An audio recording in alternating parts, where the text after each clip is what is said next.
when I was working with Stan Lassiter over 15 years ago, he taught me how to work with triads and stacking fifths.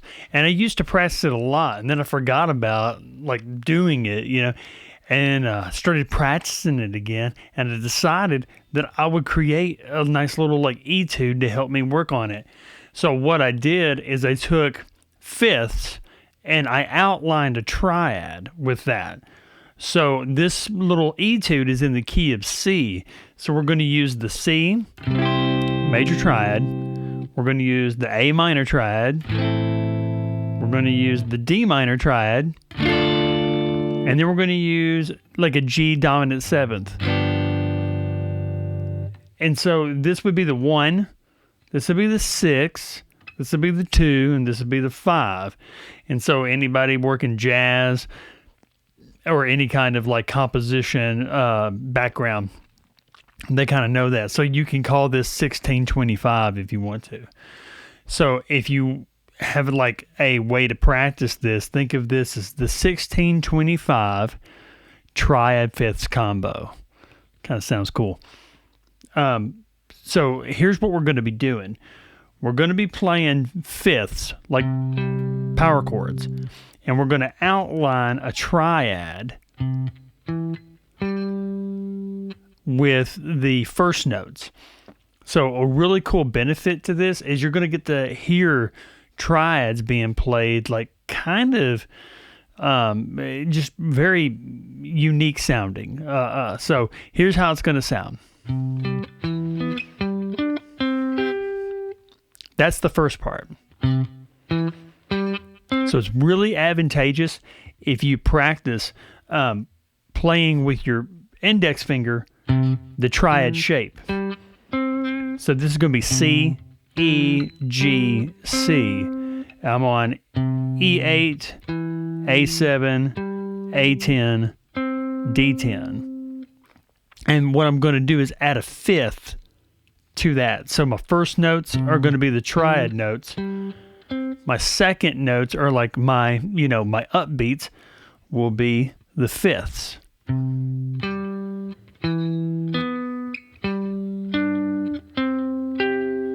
So that one's going to be with the third finger on each one of these. So C, G, E, B, G, D, C, G. Sounds really cool. So we've got that part happening. And what we can do is practice our triads with just finger 1.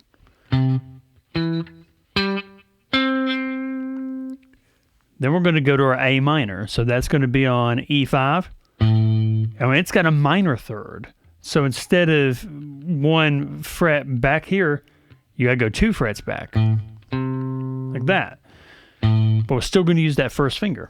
Then we're going to go to A7 and then D7. So E5, A3, A7, D7, A, C, E, A. And we're just going to add a fifth on top of those.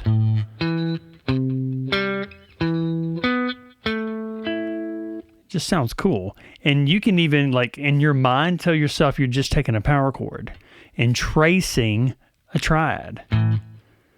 Ooh, tracing a triad. That's what we're going to call this, tracing a triad. And it sounds okay, but when when you break it up and do it with eighth notes, it sounds a lot cooler to me.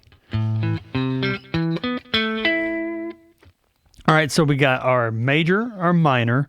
Now the 2 is a minor, so we're going to go find our D note. That's on E10. And then we're going to just do the same exact pattern.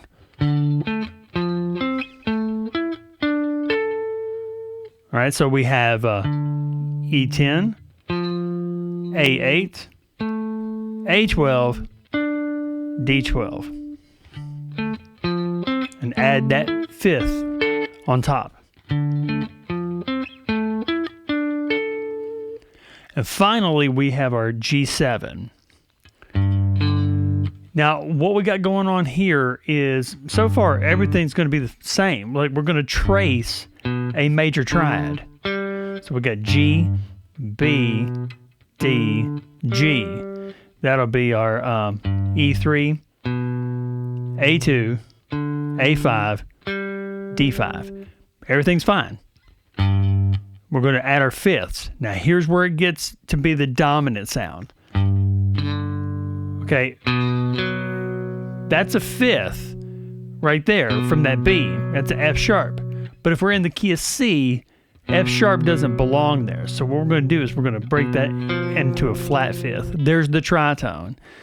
That's the reason why dominant seventh chords sound the way that they do. They have a tritone in them, and a tritone is a flat fifth.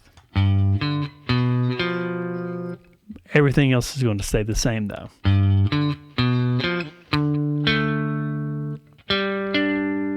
So you got E3, A5, A2, D3. There's that tritone. A5, D7, D5, G7.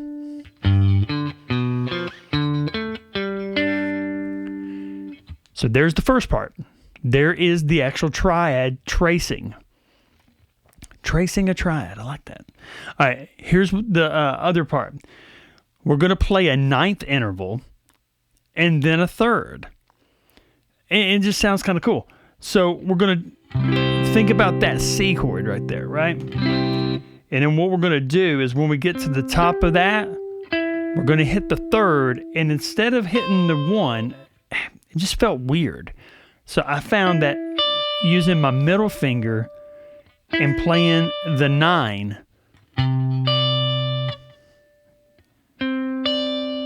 that interval sounds really cool. And it also gave me an opportunity to go 9, 3, 1. So really all we're doing is doing this pattern. We're going to hit that, and then we're going to go like that right there. So that's a G9. That's your E note. There's E10. That's your D note. E12, your E. E8, your C.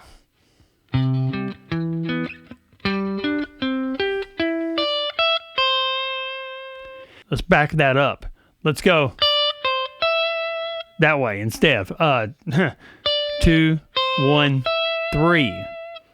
That's how we do it in the etude.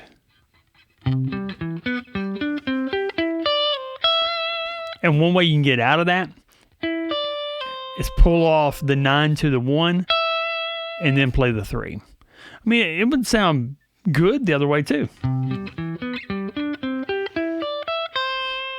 But I like it ended on the 3. That adds more color to it.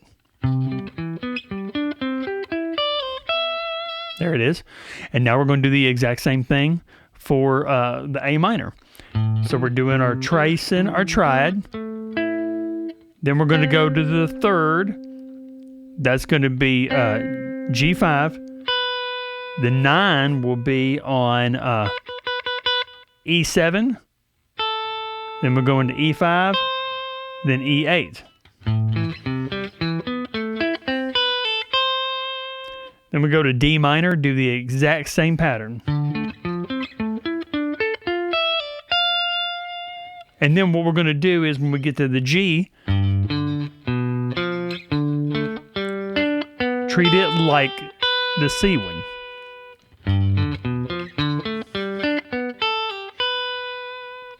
And there it is. And I'm going to use alternate picking to work on this. Down, up, down, up, down, up, down, up, down, up. Now, like I said, I can use that pull off right there. Just sounds cool. Yeah, make sure you like and subscribe. I'm Clint Tucker, and I'm going to be doing more and more of these where I'll write a little piece, little etude that can help you with a certain technique, and also just to kind of like show y'all what I'm working on too. So we'd love to have you on board.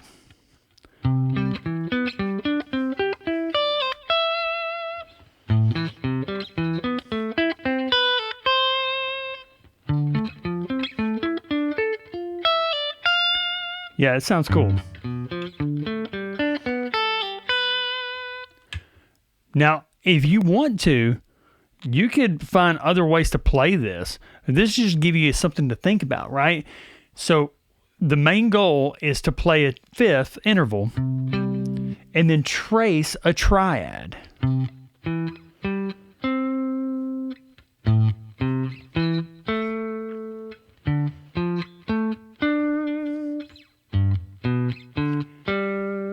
So one way to practice that would be with the actual diatonic scale.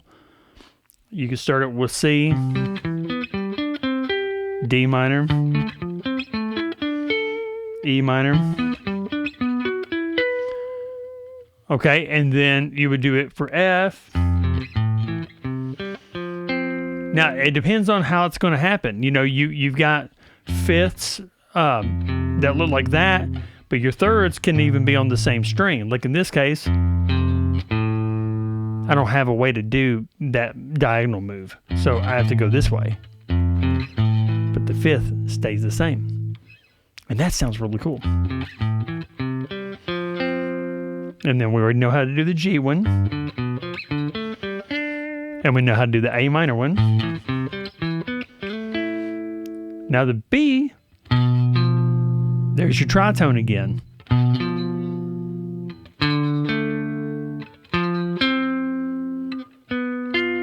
That's an interesting one.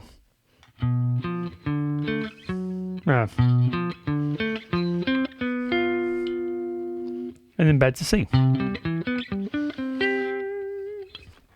Yeah, so I'm hoping you guys can get a little something out of this. I hope you learned something, and I hope you can start to implement one of these things in your next riff. I'll give you an example of how we might use that.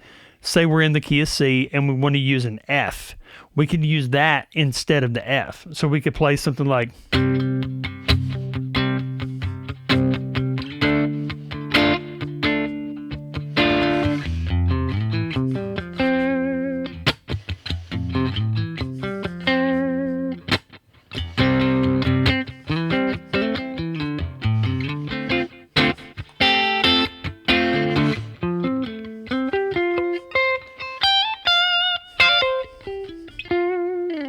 And there, you know, that would be an example of how you can trace these triads and make them into something that sounds pretty cool. Thanks for hanging out, and make sure that you click that notification bell and subscribe. Y'all have a blessed day, and we'll talk to you soon. Bye.